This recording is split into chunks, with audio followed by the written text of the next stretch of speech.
Welcome to the National Women's Fitness Academy podcast. We're here to talk about women's health, female hormones, body image, and all things health and fitness. Hello guys, welcome back to the Women's Fitness Academy podcast. I am Alex McNeil and I'm very excited today. We have a cosmetic acupuncturist who specializes in Chinese medicine. She's a mental health advocate and the founder of Zong Center. Today we have Dr. Abbie, acupuncture herself. Welcome to the podcast. Hi, thank you for having me. You're so welcome. I'm so excited to pick your brain on so many different topics. But Chinese medicine probably isn't something that a lot of people do know a lot about. So I'd love to really start this conversation with what is Chinese medicine? Well, Chinese medicine is one of the first traditional medicines. So obviously there's Ayurvedic, there's traditional Indian, there's traditional Arabic, all of that, and Chinese medicine is one of the originals as well, which dates back to over 4,000 years old. So it's based on observation of people, environment, landscape, weather, and how that has an effect on the individual. So it was an original medicine prior to the current sciences and Western medicines, and it's based on lifestyle, based on everything that is around you and within you is part of who you are. So whenever you see a Chinese medicine practitioner, they will be looking at more than just, I have a headache. They'll be looking at, okay, well, what's the weather at the moment? As well as a headache, do you have digestive issues? What's your general mood?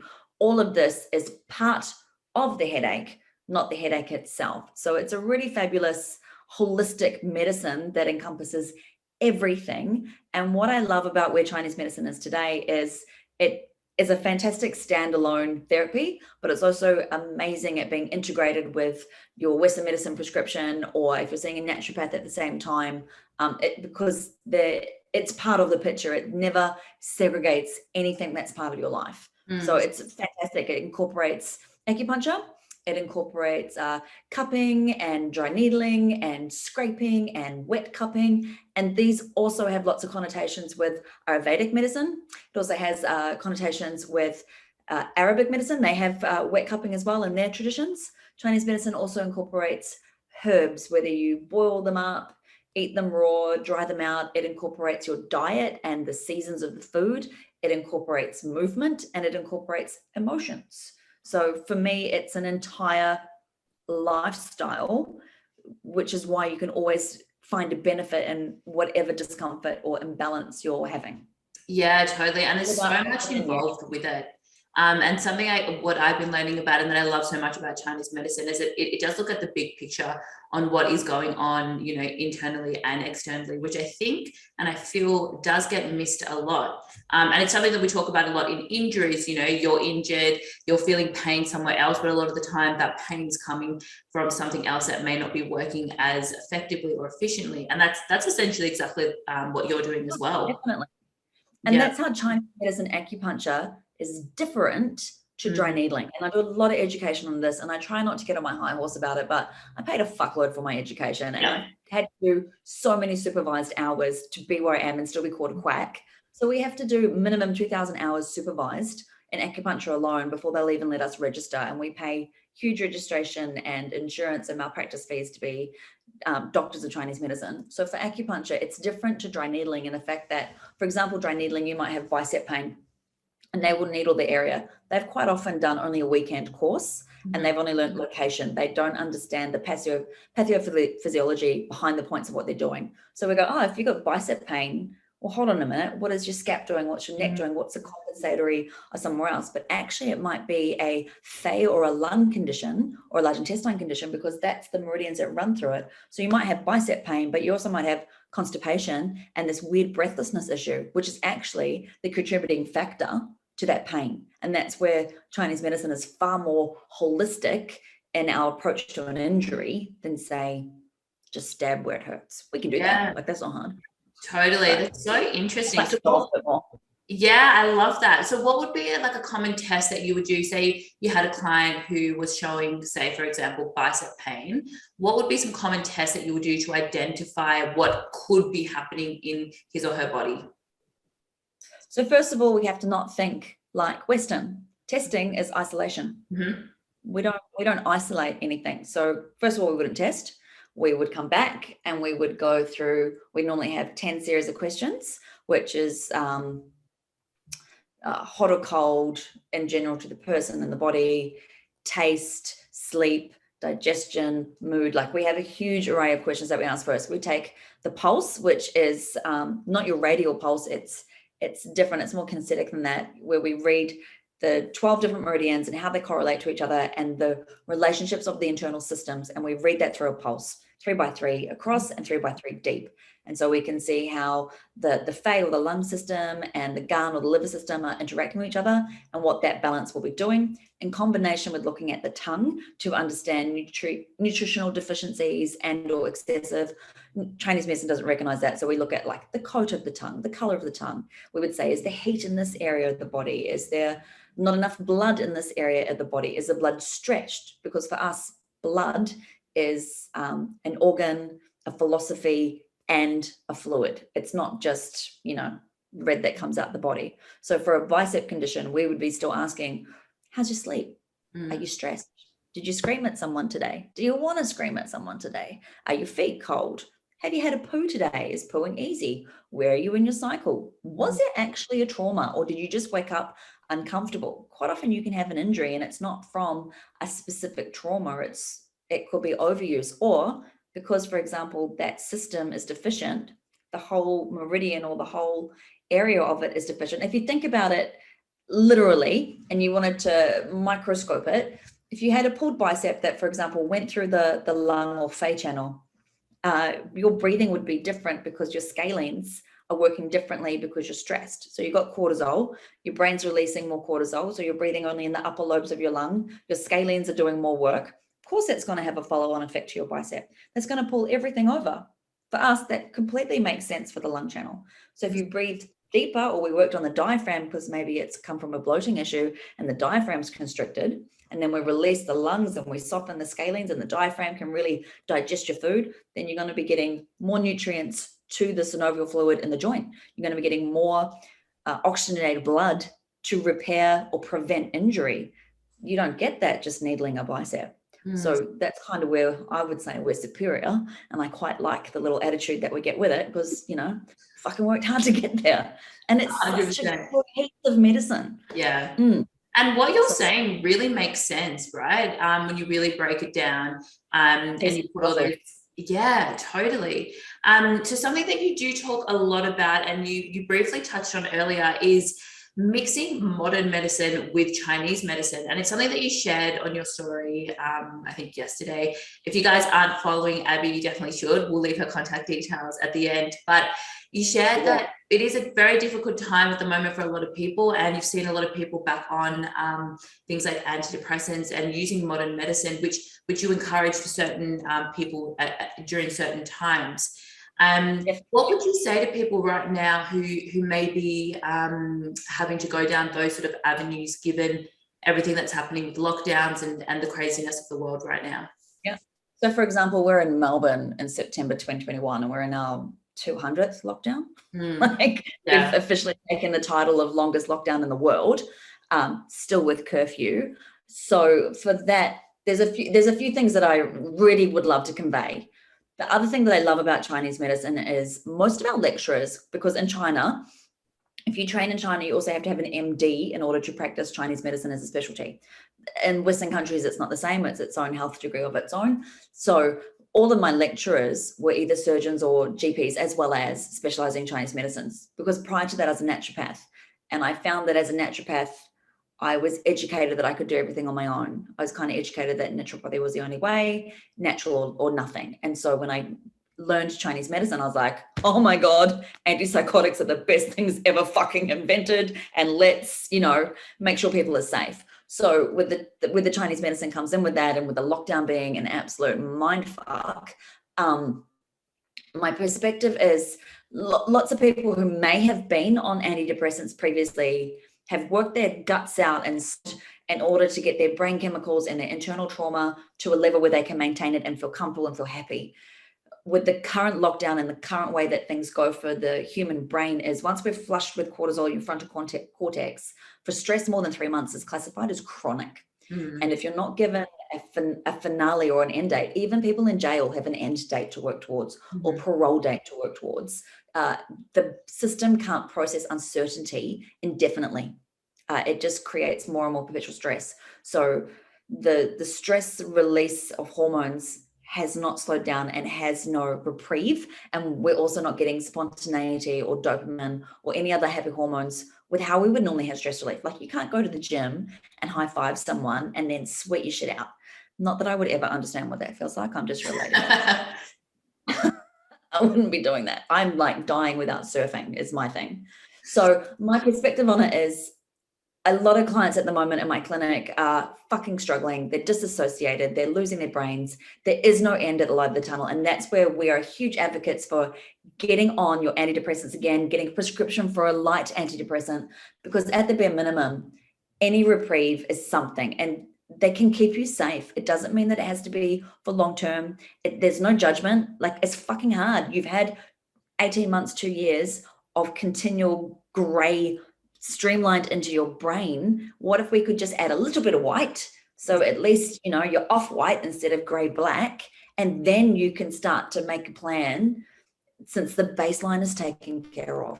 It's something that I'm really advocating for. And a lot of people are disappointed that they are having to go back on them. And I'm like, it's not like that. It's a tool. It's a total tool. Western medicine has been designed to actually help us take away your conspiracy theories and your pharmaceutical interference. There actually is a baseline where the shit helps. Take it and do your foot baths and see your therapist and get acupuncture to help you relax and regulate your system. But your baseline's taken care of. Like it just gets rid of the hating day to day. You can go from hating the day to day to be like, it's shit, what you're going to do. I can focus on something else other than how shit it is. So I love that about Chinese medicine, that we don't judge or differentiate you being on medication. That becomes part of your picture and we work with you from there.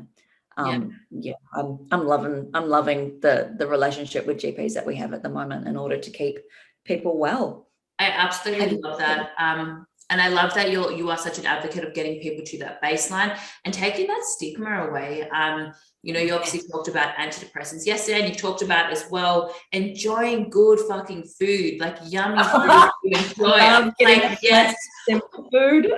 I love that so much. Do you mind sharing a little bit about that with the listeners as well? We love food. I love food.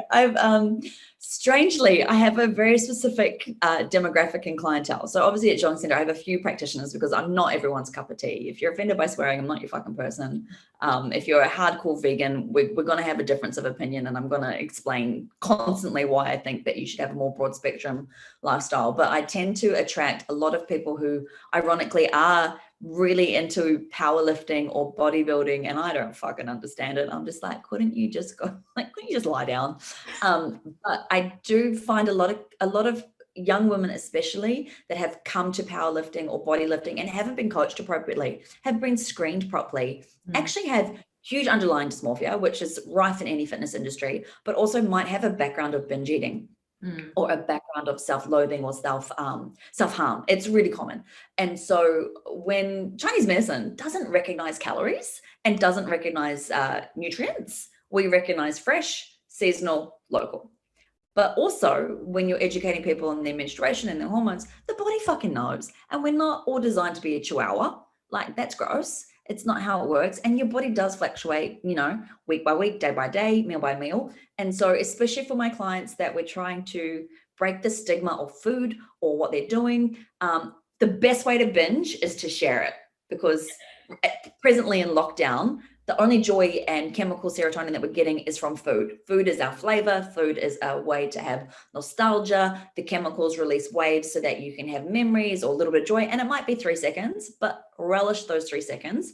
So I'm all about, if you're going to binge on food, put on your lipstick, put on a really lovely dress. Don't do it in the cupboard. Put it on a platter, make it ravenous, make it glorious. Send me a fucking picture so I get food envy, or I might go do the same. And just own it, because I have really noticed And I mean, this sounds woo-woo and weird, but I have been measuring it for years. I mean, I'm pretty slim myself. If you eat anything with joy, you don't gain unhealthy weight. Mm-hmm. And I am testing it time and time again. So, and it's to show that the minute you take shame away from something, the reason you're eating is different. Binge eating is normally because you can't feel something in yourself, or it's anxiety driven or self-loathing driven. But if you make it a degustation and you make it beautiful and you make it into a ceremony and like brag the shit out of it, instead of eating 12 packets of chips and 4 packets of biscuits, you're actually just ironically only eating maybe 5 or 6 because you want the flavor, not the filling. And it changes it completely. But I get some fucking great pictures and then I have to go buy stuff. Like I think I got fish and chips sent to me the other night and like real beautiful heavy fried with like lemon all over it. And I was like, I've got to go buy me this. And someone sent me, they had menstrual cravings. And so they sent me like chocolate chip cookie ice cream and this big juicy burger. And they sent it midway through. So it was half eaten. I was like, I've got to get me a burger. I love that so much.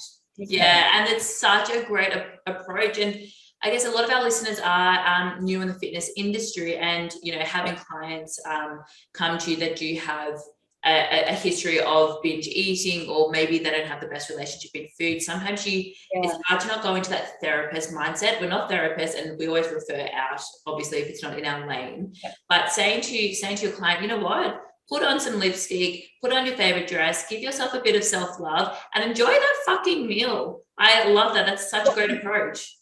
What would Beyonce do? She'd fucking put on something glorious and 100%. Be about it. Exactly. And that's such a great approach. Yeah, it changes the joy, especially I hit a lot of walls with people with orthoplexia. And orthoplexia had a huge rush about 8 years ago. Mm-hmm. And for those who don't understand what orthoplexia is, it's a fixation on controlling healthy food. Mm-hmm. So it was all about the smoothies and the chia seeds and the quinoa. And it was to the level of such control, but because it was under the guise of being healthy and superfoods, it was kind of swept under the carpet of being acceptable. It is still a control. It is still an anxiety around food. And that's the stigma I'm trying to break. Food's community. Food is fun. Even if you are in an apartment eating it by yourself, send me the fucking good shit. I want to know. Like, I want to get food envy and inspired to make it myself. I absolutely love that. I love that idea. Awesome. So moving on to something else that I've been noticing that you've been talking a lot about on your story. It is a new, I don't want to call it treatment, perhaps is the right word. Something that you've been sharing is your Vagine Steam. I would love to know all about that, what that is, what the benefits are. And yeah, I think the listeners will definitely learn a few things about that as well. Look, it's something that we've been prescribing for a long time, and I have had a definite pushback on it because I'm like, fucking gross, leave your vagina alone. But I have had a lot of clients with endometriosis and polycystic ovaries or post UTI or miscarriage or unexplained not getting pregnant. And so we do prescribe herbal steams to go straight into the uterus, up the vagina.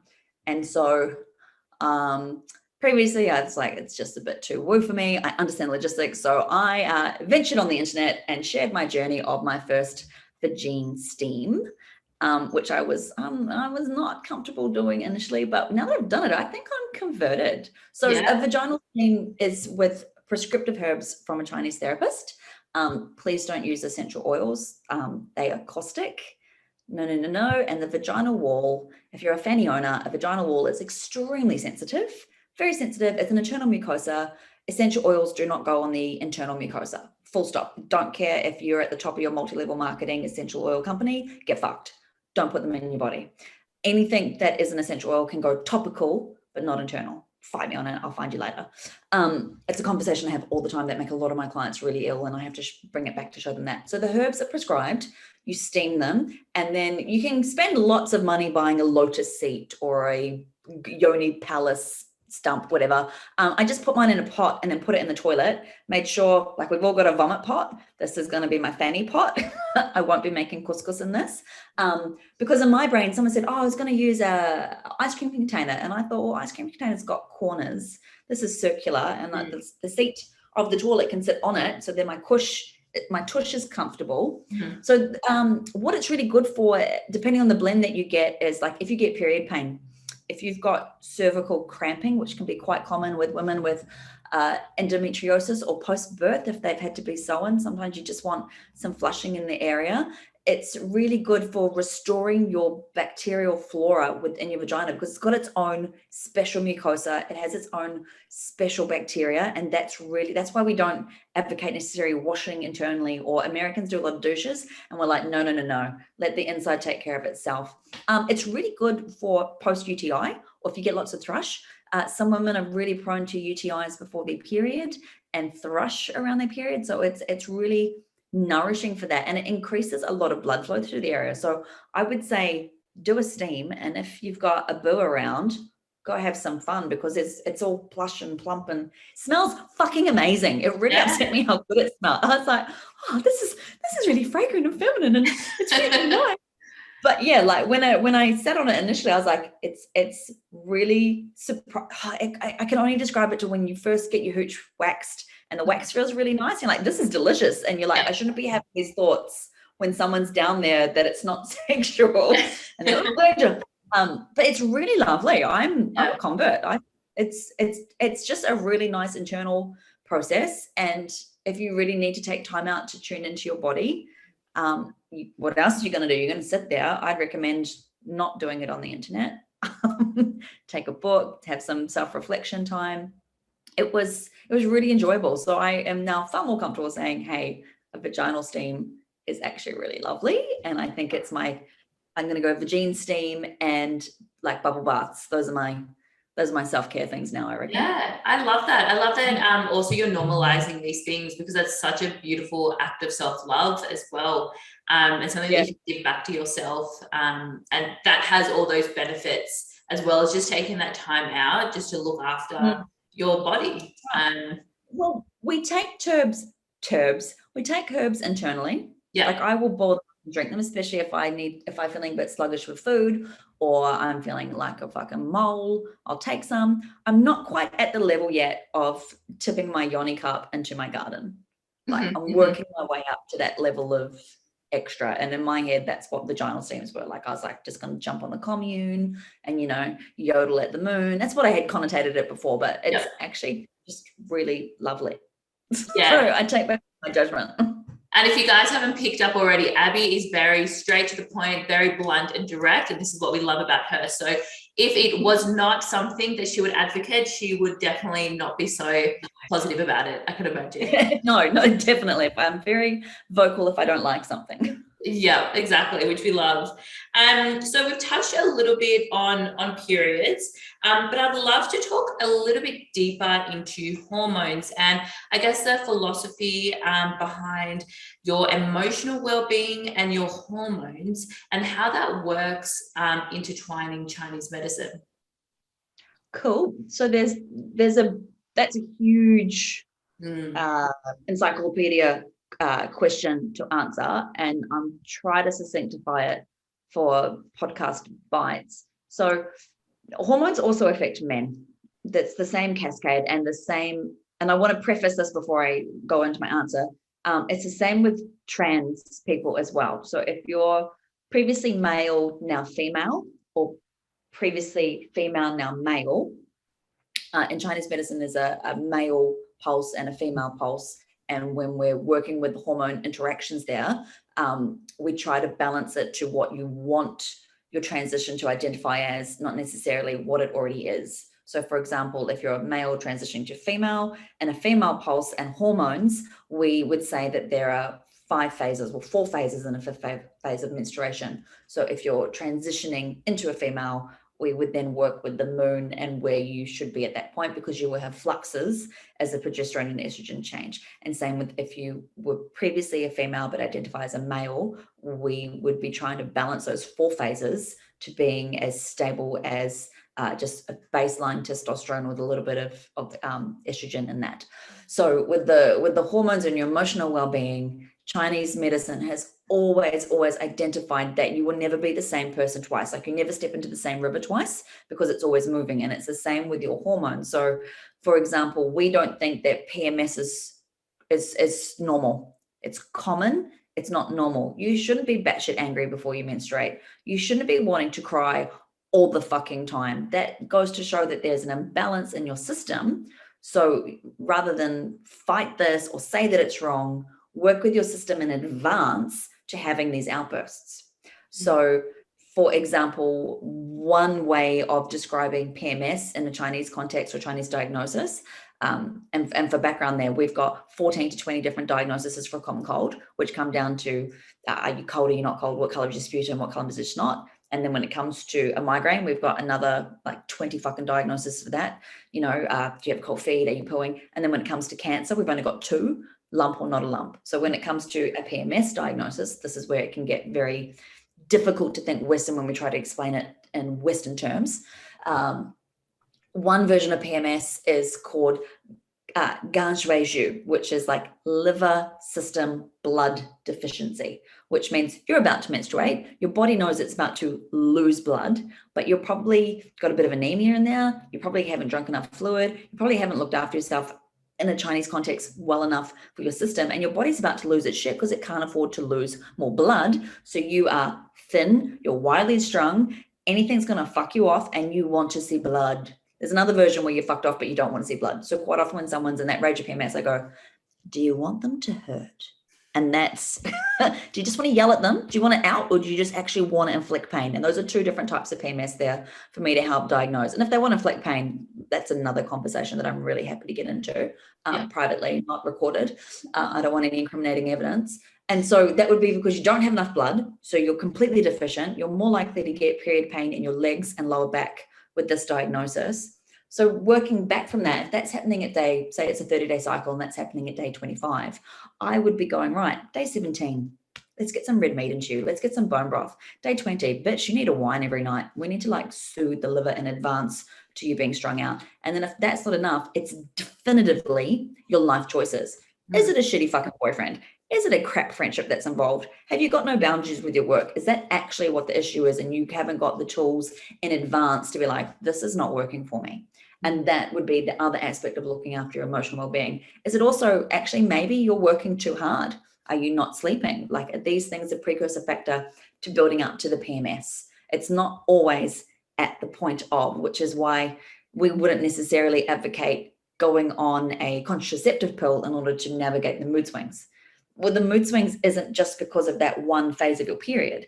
It's because of what it's built up to. So quite often just increasing fluid alone and a little bit of alcohol leading up to your period, like, bitches, not be crazy. We train the boyfriends. Is it chocolate or wine? Make sure you have this in advance. Give them the foot bath. Make sure they're sleeping really well. Regulate their nervous system. Because I put a lot of it back on men. I think men love to be caretakers. Tell them what to do. Don't tell them what to do. They don't know how to help you. Like, I'm like, it's your boyfriend's job to lift the heavy water of the foot bath to the bed, and it's the boyfriend's job to get rid of it. And you just curl up your feet and go to sleep. They'll be more likely to have sex later anyway, because you feel nice.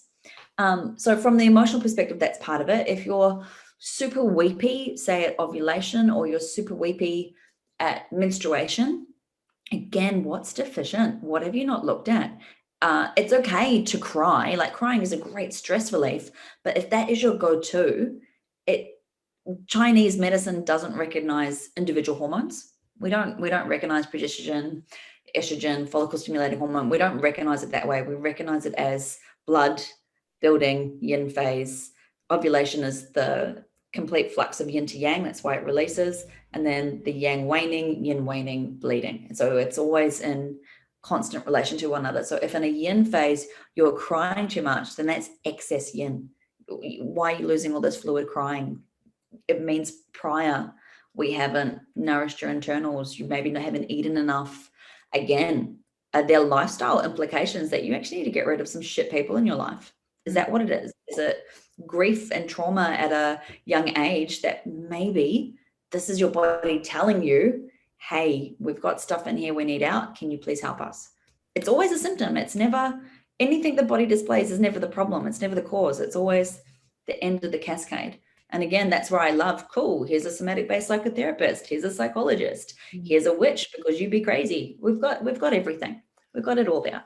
So does that kind of answer the emotional component to the of what you meant? I could talk about periods with you for probably hours. Everything you're saying is so interesting, and there's Extra so blood, flow, color, lumps, crystal, so much to it. And I love your approach. Like, you know what, being in pain, crying, being, you know, having extremely heavy flows, like it shouldn't be just a normal thing that women have to endure, you know. Just because it's not more painful than someone else's doesn't make it okay. You should, exactly. Men don't hurt to shit. We shouldn't hurt to bleed. Like, come on, it's a normal body function. It shouldn't be painful. Stop accepting it. Patriarchy. It's so true. At what point would someone come see you? So what would be some any day of the week?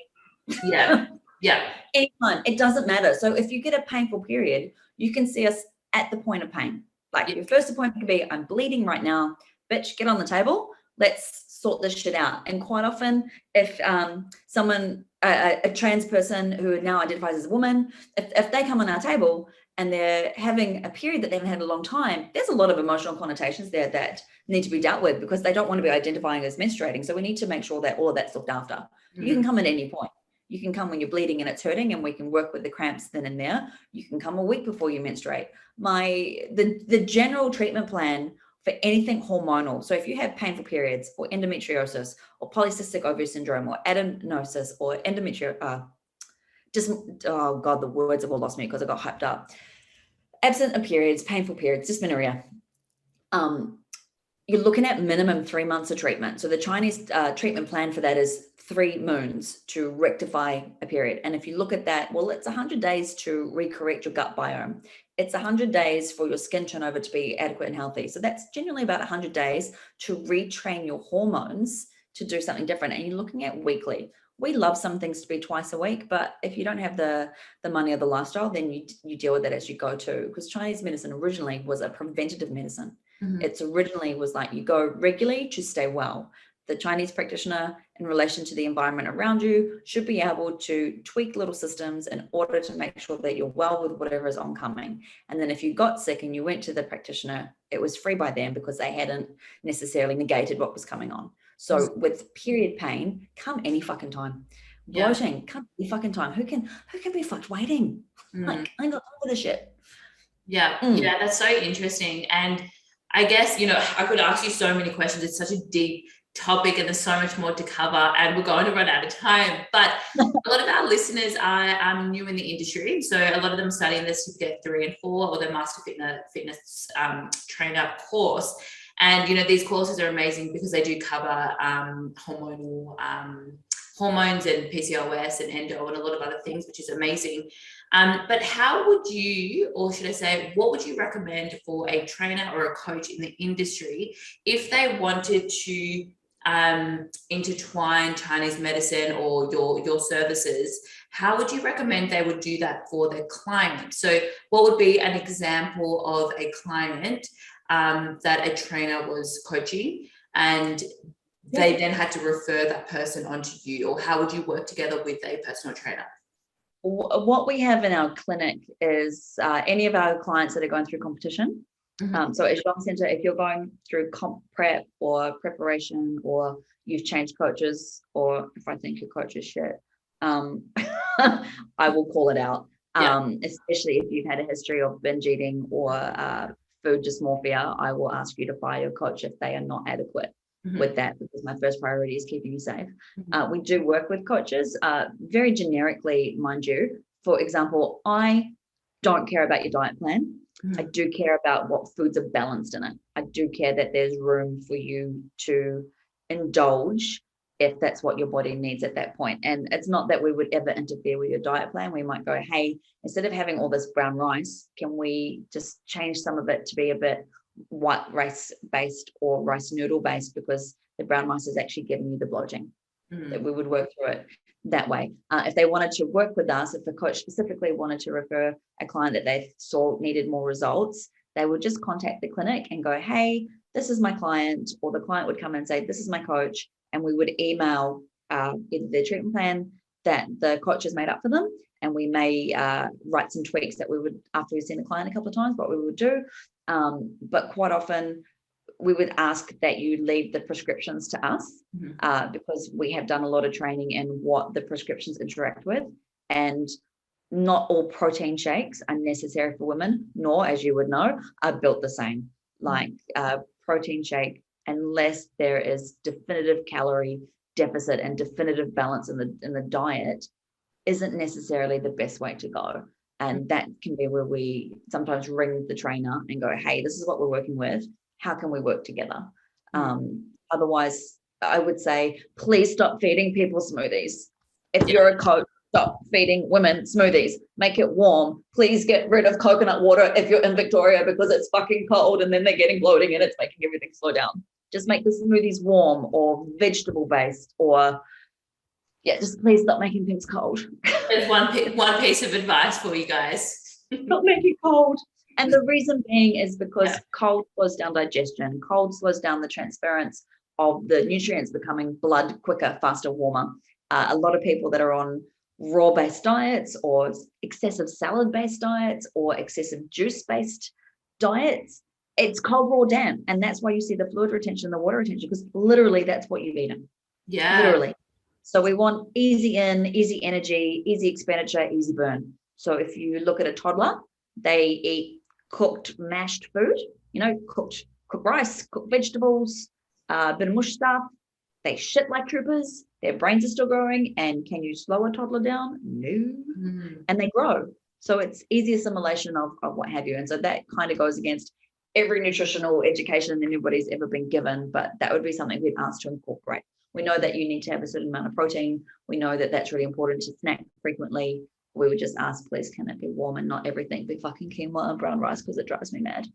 Yeah, definitely. So just to wrap everything up, you are full of so much knowledge. I definitely want to have you back on the podcast at some point, because I feel like we've just brushed the very surface of what you know, and it's amazing. Where can our listeners find you? So my clinic with my other amazing practitioners that, if you haven't noticed, I'm very fussy, that work with me there. We're in Zhong Centre in St Kilda in Melbourne.